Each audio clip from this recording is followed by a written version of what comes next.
All right, so let's just dive into it. How do you find your purpose in life? I think that's the one question that we all ask ourselves. For me, it was one of the most predominant questions in my life during my depressed phases. Did I say phases? My depressed phase. I think I was so consumed about finding my purpose. I read so many books. I don't know if you guys have seen the Miles Monroe's Discovering Your Purpose in Life. That book, Miles Monroe. It was really, really helpful. It was really nice. But it was just me being caught up in trying to find my purpose. And I found two things quite helpful. And I'm going to share the two things. But before that, it is so important that in trying to find your purpose in life, you guys, the world is so noisy. The world is filled with so much noise. To find your purpose, you have to be able to filter through the noise. You need to filter through the noise to find your passion. When you find your passion, it can easily become your purpose. It can easily become what it is you do with yourself in the course of your life. Purpose is pretty much what do you do with yourself? What do you do? What are you here on earth for? How are you supposed to contribute your own quota to humanity, to the universe? What is the big why?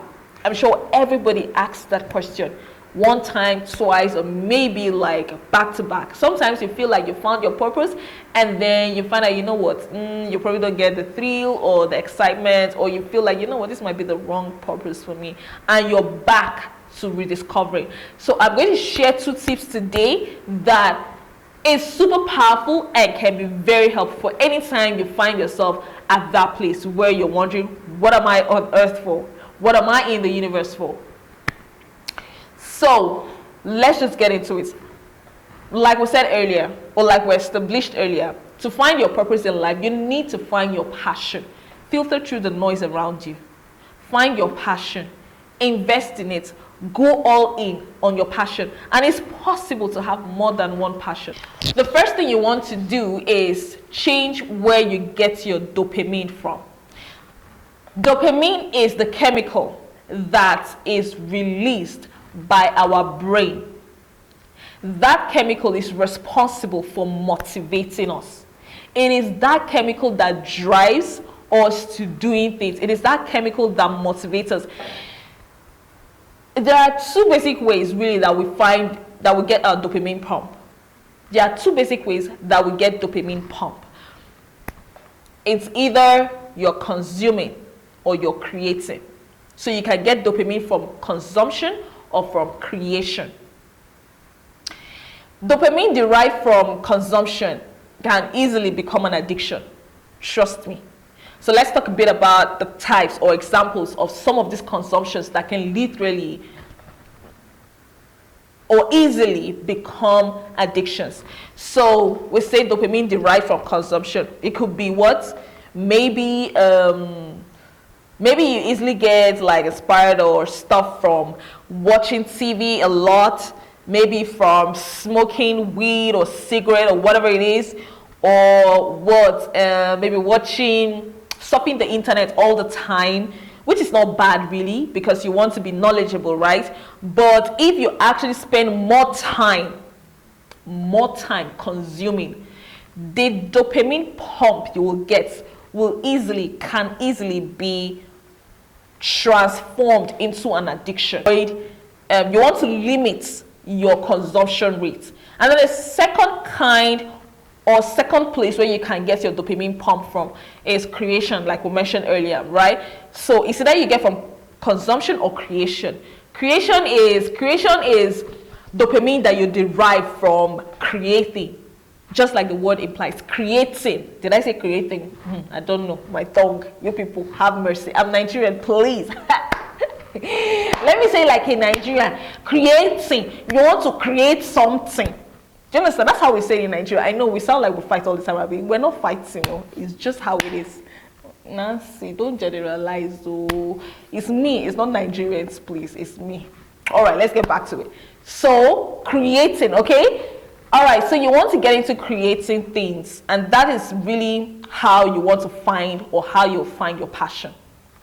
So creating, what it could be it could be what, maybe creating a movie from scratch. It's easy for me to say movie, right? Because you guys know what, I'm a script supervisor, so it's easier to just actually go to like creating a movie. All right, so but creating, right? You want to maybe examples could be creating a movie, creating a beautiful piece of art, maybe drawing, sculpting, other forms of creation. Guys, tell me in the comment sections. I'm really blanking out, but tell me in the comment sections other forms of creation. All right, so but that's pretty much it. So you want to actually get your dopamine from creation, not from consumption. So before we step into the second thing, it's just it's worth noting. It is worth noting that if you spend most of your time consuming, you want to reverse that into creating. Because you know what? We're talking about finding your purpose, finding your passion. It calls for action, consciously doing things. So you've got to consciously cut back on the time you spend consuming and start to give more time to creating. The second thing you want to do is, since you spend more time consuming, it is only normal that you might be limited with options of creation.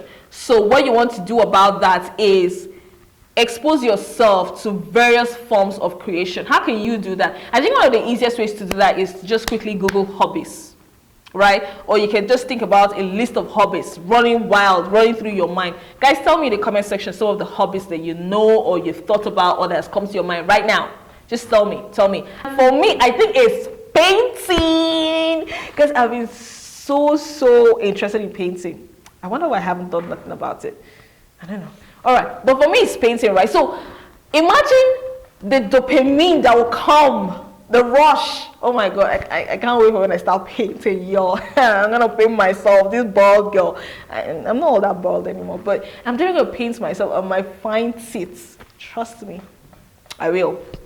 All right, let's get back to it. So expose yourself to different forms of hobbies. If you can't think of any list of hobbies that you can imagine, just Google it.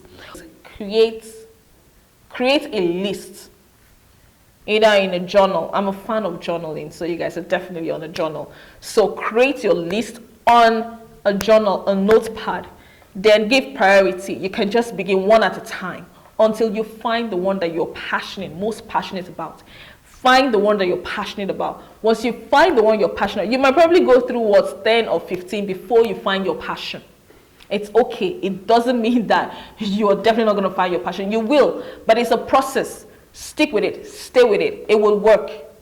It would definitely work, but you need to give it time and trust the process, right? So go through the list, start exploring the ones that actually give you, the ones you feel thrilled about, the ones that excite you, the ones that you're passionate about. Spend on them. Get better at it. Give it time. Develop it. Keep working at it. Just keep working. Keep improving. And there you have it. Your passion is coming to life. Your passion comes to life. And you find a purpose from that passion. All right? If after doing this, you still do not seem to find your passion, chances are extremely high that you probably got the first step wrong. So you want to probably go back to that and take stock. Are you spending more time consuming than creating? That is the honest question you want to be able to ask yourself. And once you're honest about it and you respond accordingly, which most definitely or most likely would be that you spend more time, you still spend more time consuming, then cut back still. Maybe the amount of time you've dedicated to consuming is still high. It's probably what's causing, what's conflicting, you finding your passion. So cut back again on the time you spend consuming and spend more or give more time to creating. And that way you find your passion, you build on your passion, invest in your passion.